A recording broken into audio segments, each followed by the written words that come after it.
தான் பண்ண போறோம். மெட்டா அப்படிங்கிற ஒரு பையன் ஒரு டிம்மான பஸ்ல நடந்து போயிட்டு இருக்கிறான். ரோடோட லாஸ்ட் டர்ன் வந்துருச்சு. அந்த இடமே பயங்கர மிஸ்டீரியஸான ஒரு பிளேஸா இருக்கு. அங்க ஒரு அழகான கிரவுன் இருக்கு. கிரவுன்னா கிரீடம்.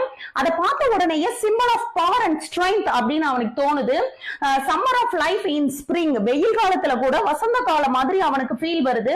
பர்சிஸ்டன்ஸ் இஸ் த கீ, விடாமுயற்சி தான் அதை அடைகிறதுக்கான ஒரே வழின்னு நினைக்கிறான். பக்கத்துல போய் பார்த்தாதான் தெரியுது ஷீ இஸ் அ லைனஸ், அந்த கிரவுனுக்கு ஒரு பெண் சிங்கம் காவல் இருக்குன்னு. அப்புறமா பார்த்தா அங்க ஒன்றல்ல இரண்டு இருக்கு. Some have two. அதை பார்த்த உடனேயே பயந்து போய் பின்னாடி ஜம்ப் பண்ணிடுறான். Terrible jumble. their hands are ours, அதோட கைகள் வந்து நம்முடைய கைகள் மாதிரியே இருக்கு. இதெல்லாம் பார்த்த உடனே இவனுக்கு இந்த ஃபீல் எல்லாமே வருது. பேக் டு த போன், உடம்பே எலும்பு கூடான மாதிரி இருக்கு. ஹெல்ஸ் ஆஃப் ஃபயர், நரகத்துல தீ மூட்டி விட்ட மாதிரி இருக்கு. வார்ஸ் லாங் வின்டர், பயங்கர குளிரா இருக்கிற மாதிரியும் இருக்கு.